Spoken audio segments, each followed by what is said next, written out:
With more than 400 episodes in our archives, it's possible you might have missed one. So this week we're bringing you a reprise of practical encouragement and help. We hope you enjoy the best of the Simply Charlotte Mason podcast.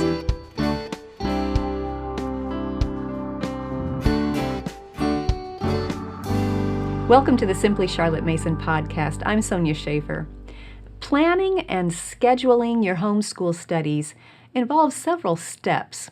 5 steps, really. You start with the big picture, and then you zoom in on this year. And then I like to take that year and break it into 3 terms and figure out what I'm going to be doing in each term. And then I take each term and do the last 2 steps. I plan my weekly schedule, determining which subjects we'll do on which days of the week. And finally, once I have all of that figured out, I can plan my daily schedule with confidence, knowing that I'm not missing anything. I've covered those 5 steps in more detail in another episode and in my book, Planning Your Charlotte Mason Education. I'll leave links in the show notes for you in case you would like more guidance walking through all the steps. Today, I want to focus on that last step, planning your homeschool day. Once you know which subjects you want to do each day, think about the order in which you schedule them.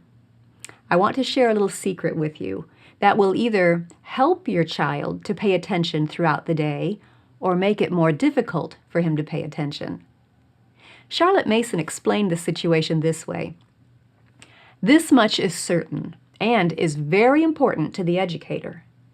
The brain, or some portion of the brain, becomes exhausted when any given function has been exercised too long. Home Education, page 24. You've probably experienced this for yourself. I often see it at homeschool conventions. The breakout sessions are so good, and there are so many of them, that the parents spend 3 full days finding the right rooms, sitting in chairs, listening to the speaker talk, and taking notes. And then they find the next room, sit in the chairs, listen to that speaker talk, and take notes. And then the next one, and the next one. And by the end of the weekend, I can see that the listen and take notes part of their brains has been exercised too long. It's exhausted. And the more exhausted it becomes, the harder it is for them to pay full attention. They get distracted more easily. They don't comprehend as quickly. Now, many of us would assume, well, they need to take a break. And we would be partially correct. The listen and take notes part of the brain needs a break, but that doesn't mean that they have to stop completely. And it's the same with our children. We see a child starting to go into a mental fog, and our first thought is, let's take a break. But taking a complete break has its own set of problems. We all know how difficult it can be when we're in a groove with our lessons and then decide to take a break. We can lose a lot of time trying to rein the children back in and regain their focus after a break. Well, happily, there's a better way. There is a way to make sure you don't exhaust your child's brain and still keep in a groove with your lessons. Here's the secret. If the lessons be judiciously alternated, sums first, say, while the brain is quite fresh, then writing or reading, some more or less mechanical exercise by way of a rest, and so on, the program varying a little from day to day, but the same principle throughout, a thinking lesson first and a painstaking lesson to follow, the child gets through his morning lessons without any sign of weariness. Home Education, page 142. Did you catch that? The child doesn't need a complete break. Only that one part of his brain needs to rest. How do you do that? Alternate the subjects so you use different parts of the brain as you work through your day in sequence. In other words, don't sit on the sofa for hours at a time reading and narrating books. You will over-fatigue the read and narrate part of your child's brain. And the longer you continue to use that part of his brain, the harder it will be for him to pay full attention and to learn well. Use different parts of the brain as you progress through your day's lessons. If you're using the Charlotte Mason method, you'll have on your schedule a wide variety of subjects that use a variety of methods, and that's good. All you have to do is arrange them in an order that uses different parts of your child's brain, different types of efforts as he goes throughout the day. All their lessons will afford some scope for some slight exercise of the child's thinking power, some more and some less.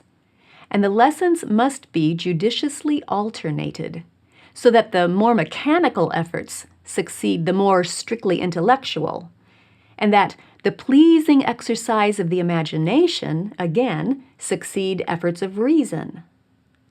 Home Education, page 152. So you might do a math lesson first, working with the numbers part of the brain. Then do some handwriting, a more mechanical exercise. Then perhaps do history, requiring the child to listen and reason and narrate. And then follow that with a picture study, allowing the child to look and imagine and discuss. Do you see how that works? A wide variety of subjects, using a variety of methods, arranged in an alternating sequence to use different parts of the brain as you go through the day. That's the secret to planning your homeschool schedule. That's the principle to keep in mind as you plan. But we often get asked, how do you do that? How do you know which subjects use which parts of the brain? So I want to share with you a tool that you can use to figure that out. Let's break it down, and I'll walk you through the way that I think through this process. Basically, I take each school subject on the docket for that day, and I think through 3 M's. What materials is my child working with? What methods or skills is my child performing? And I also throw in what movement is my child physically doing. I like to put it on paper or on a spreadsheet so I can easily see all the answers at once and quickly spot anything that needs to be moved around in the schedule. Down the left side, I list all of the subjects for the day. Then I make 3 columns across the top, and I label them materials, movement, and methods. Here's an example. Let's walk through a possible day's subjects with the materials, movements, and methods for each one. Now don't worry about the order in which you list the subjects right now. We can rearrange after we get the full picture of what we're working with. So let's start with history. Okay, first, think through what kind of material your student will be working with in the history lesson. And by materials, I don't necessarily mean a book. I mean, what is he focusing on? Usually it will be words, numbers, pictures, objects, music or sounds, things like that. For history, we will be dealing with words from a book. So jot down words in the materials column next to history. Okay, let's move on to the movement column. Picture your student doing the history lesson. What is his physical position? Probably he's sitting. That's fine. Write that down in the movement column. Last, think about the Charlotte Mason methods that your child will be using during the history lesson. History usually involves reading and narrating, but consider your child's age. If he is younger, he will be listening to you read aloud, and he will be speaking his narration. So write down listening and oral narrating. If your student is older, he may be reading the lesson to himself and writing his narration. So write down reading and written narration. Just think about the skills that your child will be using. Okay, let's do another subject, math. For materials, your child will be working with numbers and probably objects, since we often use manipulatives in a Charlotte Mason math lesson. For movement, Your child will be most likely sitting, but he will also be moving manipulatives with his hands. For methods, your child will be listening and talking, possibly some writing. Okay, how about picture study? The material your child will be working with is a picture. The movement, probably sitting, and the methods or skills will be looking and describing. Let's do one more. Copy work. In this lesson, your child will be working with words for materials. He will be sitting and working with his hands for movement, and the specific method or skill will be writing. Continue down your list of subjects in the same way. I've added several other subjects to this example chart. You probably won't be doing all of these subjects on the same day. I just wanted to show you how this tool works with a wide variety of subjects. Just keep in mind that for materials, think about what he is working with. It might be words, numbers, pictures, objects, music, or sounds. For movement, think about physical position. Your child might be sitting, working with his hands, or walking outside. Some children might be standing. For methods, think about the skills your child is using.